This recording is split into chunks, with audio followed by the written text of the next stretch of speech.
I'm just not gonna take long, but I want to reflect on the fact, the reason why a lot of us are so excited to live in a country like Canada is because we believed and we still believe it is a country of freedoms and human rights, and that was kind of the sole purpose that that our family and so many others across the country, have been dreaming about since, we have been lacking access to the basics of human rights in our home country. And that is something we want to continue to see flourish and prosper and expand. And it's getting more difficult by the day when you are watching the news and see what's going on down the border.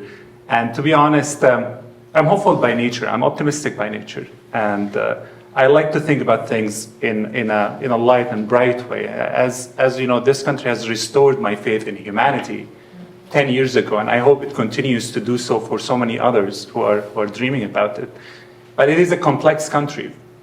Like when you travel across Canada, the second largest country in the world, you feel like, you're crossing borders between countries, like in the same distance you're traveling. In Europe, you'd be crossing 10 countries.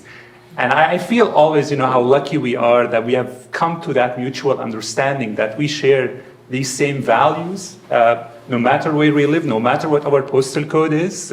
And these postal codes that do not determine what rights are we going to get, how much clean water we're going to get still for indigenous community. That is the main issue. But what I'm the most proud of is that when I'm in a parking lot, I don't have to worry about federal agents asking me for my driver's license and determine if they're going to take me or treat me as a class 2 citizen because of my last name or because of my skin color. And that prejudice for so many people who are living right now in Canada and so many other countries as well is kind of sounding the alarm, for what human rights truly are all about. And are we really equal, in that sense when so many of our political leaders are trying to pick and choose in terms of who they support, from what country should we bring in immigrants and why should we talk about immigration in a way only for labor matching, that someone else doesn't want to do this job, so let's bring someone from other countries who are going to cover for this, and when we don't need them anymore, let's shut down the borders because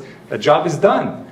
And that is really kind of the heart of Canada's human rights strategies. I really believe should also continue to talk about how we face the anger that is out there in the world right now with humility, but also with understanding the reasoning behind it, and how can we bring people together. And it is everyone's responsibility when we talk about this. So the main danger that is facing the world right now is not really that anger and hate, it's the numbness.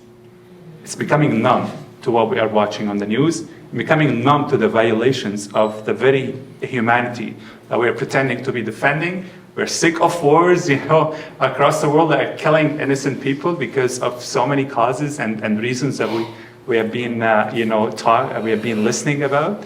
And I think right now is really the time for everyone here in Canada to come together and ask ourselves, what is the Canada of the future that we really want to see? I know over the past few days we've been hearing about the old world order that has been eroded or erupted. I think it is in our hands to build the next world order. Thank you.